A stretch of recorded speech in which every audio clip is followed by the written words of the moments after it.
Another huge dream of mine that I've had literally for as long as I can remember is I really want to open up a school. No, God! No, God, please, no! No! No! No!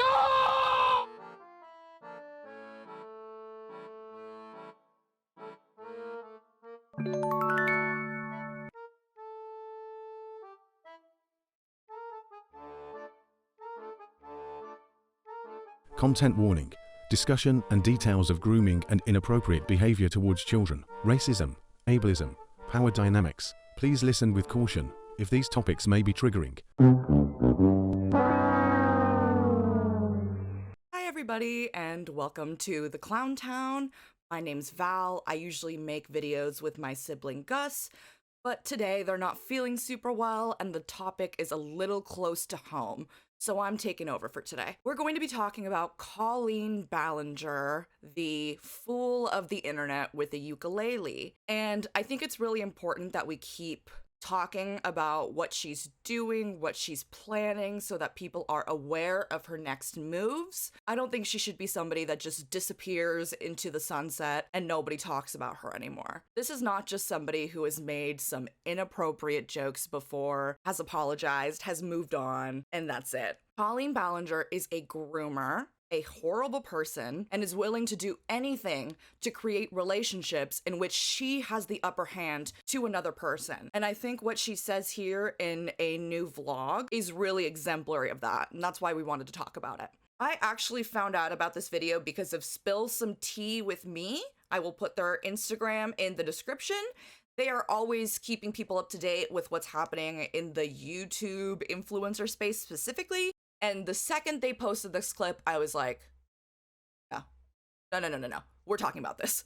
We are not going to be talking too much about the specifics of Colleen's bad behavior. If you want to learn more about that, please feel free to check in the description. I'll put lots of videos for you to check out. I just want to make sure that I don't get personally too triggered so that I am able to cover this topic, because that's why I haven't been able to cover it previously. And I also just want to say, I know that there are a lot of people who have been hurt by Colleen who don't have their stories out there in the same way that maybe some of the other people who have been victimized by Colleen have. And I want to say to all of you, whether you've shared your story publicly, whether you don't plan on sharing it, whether you're thinking about sharing it, I believe you.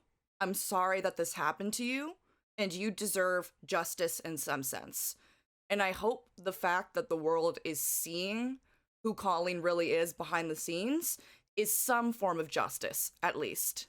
And before we get into the video, I just want to say that my great friend Karina made some incredible crochet things, and that's what's next to me. I'm gonna put her Instagram in the description if you want some cute crochet stuff. Okay, let's get into Colleen. Yay. And if you somehow don't know who Colleen Ballinger is, she used to make a fool out of herself by wearing lots of red lipstick and being super annoying on YouTube as her character Miranda sings. All of the humor was inappropriate in some sense, whether it be sexually inappropriate, whether it be racially charged, whether it be insensitive towards disabled people. And I think that because a lot of children were watching Colleen, a lot of them were like, oh, this is what adult humor is. This is what adults like. Even though most adults looking at Miranda Sings would be like, what the heck is she doing? But I think that's a way that she got away with it too, is that she was targeting a younger audience. And that has been proven time and time again. I know Colleen likes to say that that's not true, but she also likes to say lots of other things that aren't true. Like the fact that what happened with Becky on stage was just a fart joke. No, you spread her legs to try to make her feel uncomfortable so that you could get a laugh out of everybody. Seems like the kind of person who shouldn't be in certain positions of power, right? Let's get on with the video. Another huge dream of mine that I've had literally for as long as I can remember is I really want to open up a school of like the arts, like a musical theater school or camp or program of some sort that where kids can come and learn musical theater and learn dance and singing and art and just any kind of art, any way to express themselves through art, to be able to provide a place where kids can have that and it's either affordable or free or just I don't know, I just want it to be accessible for any child anywhere to like be able to perform and express themselves and be who they are and put on musicals and plays and do art and whatever. I don't know. That's always been a dream of mine, and I desperately want to do it. And I know that I will someday in some capacity, but I just don't know when or how or what that looks like. But that's something I've always wanted to do. Stop this madness! I'm gonna hope, for the children's sake, that Colleen doesn't realize how hard it is to start a musical theater program. You have to have certain certifications, you have to have lots of things in place. You can't just wake up and say, oh, I want to start a musical theater school. I really hope that all of the preparation that it takes to do that deters Colleen, because it seems like she'd much rather be taking the time to paint rocks and film herself talking about nothing than to actually protect the children that she's been entrusted to protect. I have a few conflicting thoughts about this. I'd love to hear other people's opinions and see if you agree with me on any of these, if you think I'm totally off. My first thought when I watched this is that Colleen knows she's not gonna do this. Colleen knows that nobody in their right mind would send their child to her theater camp unless they had no knowledge of Colleen Ballinger. And it's very easy to Google search Colleen Ballinger and find people making fun of her ukulele video in which she tried to downplay her allegations of grooming children. They'll find it, Colleen, and I think you know that. So personally, I think she's trying to do this so that she can get as many people looking at her YouTube channel as possible. I think she thinks, what's something absolutely ridiculous that people would freak out about and come to my channel to double check if I actually said that? And I think her being in proximity with lots of children by starting a school is the perfect way to do that. So one of my theories is that this is just a ploy to keep getting people to click, click, click, click, click,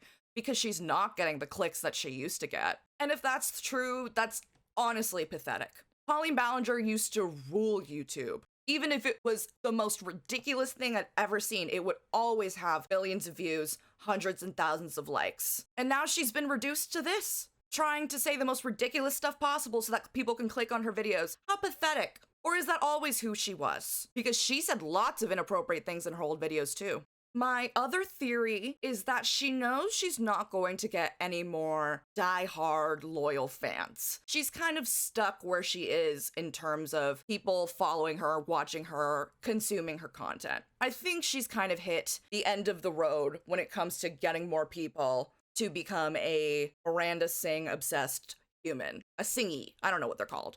So I think maybe she's trying to find other ways in which she can be not only in close proximity to children, but in a position of power over them so that she can recreate the kind of dynamics that she had previously with her fans.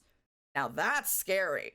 I hope to God it's the first theory, because that is really scary to think about, especially considering the kind of behavior that she did and the kind of ways that she made fans think that they could get close to her. Like, look, I was a huge fan of One Direction back in the day. I loved them. But the most interaction that I would ever get with One Direction is maybe them looking over at my section of the concert. Maybe if I tweet at them enough, it'll get some kind of response, like a like or a GIF response. Maybe if I have enough money, I can meet them at the meet and greet. But there's a separation there. And I know that I'm never going to be able to get close to One Direction, even at the age of 14 when I was obsessed and honestly fantasizing about how I could be in close proximity to them. What Colleen did with her fans is show them time and time again that if you do the right things, if you engage in the right behavior, you too will have access to Colleen Ballinger. You too can be one of her friends, or you too can get on stage next to her based on certain behaviors that they did. I think that she motivated lots of people to do behavior that they wouldn't have done otherwise in order to make her happy or get proximity to her or whatever the case may be. Now think about that with a teacher. How scary that is. How problematic that is. That you can get a closer relationship to your teacher if you just act a certain way. Kids, all they want is validation. And I'm sure that there would at least be one kid out of 20 who would do anything to get her validation if she was their musical theater teacher. And that's scary. Robot voice here to point out what I forgot to say on the mic. Colleen has never disavowed the way that her brother, Trent, had close relationships with minors as young as 13. It's negligent that her and her family have neither warned fans about his behavior nor disavowed it. If she can't disavow the behavior in her own family, how can we trust her to disavow bad behavior of her staff members at this future musical theatre camp? To us, this is further proof she should not be entrusted with the care of children. Please remember to amplify the voices of Trent's victims as well as Colleen's. And when I say getting in close proximity, let me give an example. So Colleen would pick certain people out for her shows, and it started to follow a pattern. She would pick out people that would either dress like her or that would maybe have shorter skirts and stuff like that. They dressed in a specific way to try to get Colleen's attention so that Colleen could pick them out and say, look, you. I think that through these things, through letting people know that she could be close to them, through sending Adam McIntyre underwear after seeing his tweets and being like, oh my God, you're so funny, I need to send you something. All of those fans are like, oh, I can just run a fan account like Madam McIntyre, sorry. I can just run a fan account like Adam McIntyre and be completely obsessed with Colleen and potentially get into her inner circle. Again, that's very scary to think about with anybody, but especially with children. And so I implore you, if you are somebody who feels like you have been at the other end of Colleen Ballinger's bad deeds, I implore you to do some research on different systems that can let you know if you have been in a controlling group or not, a cult. Because I think that a lot of the behavior that Colleen enables in her fans is cult-like. For example, there's one called the BITE model, which measures different layers of control: behavior control, information control, thought control, and emotional control. One of the things on the behavior control list is controlling the kind of clothing that they wear, or controlling the kind of sleep that they get. Now, Colleen wasn't doing that directly, but was she encouraging it? I think so.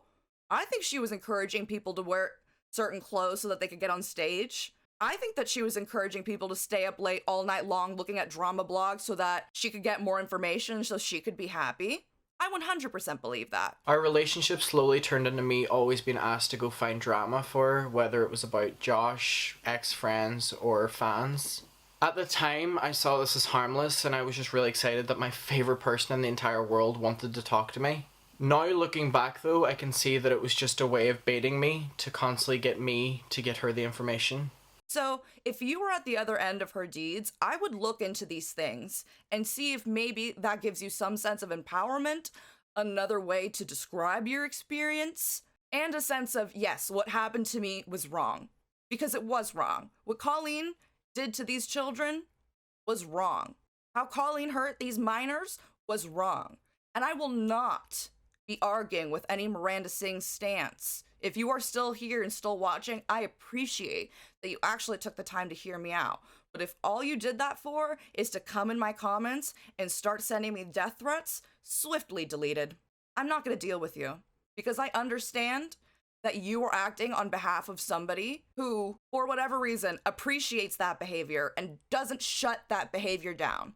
My final thoughts, I think we need to make sure that we're not giving Colleen any clicks, any views. You can find out about her behavior without watching her directly. You can follow Peter Monn, he's always very on top of it.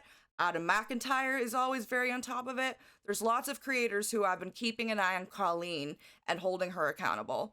You can also just right-click one of her videos, copy link, put it into a link to MP4 converter, and watch it that way. Don't give her the views. So thank you so much for sticking around. I really appreciate it. If you could leave a like on the video, subscribe to us, leave the video a comment, leave us your thoughts. It really helps get the message out to other people and some of the other messages that we're trying to convey with our channel too. I hope you have a good one, and thank you so much.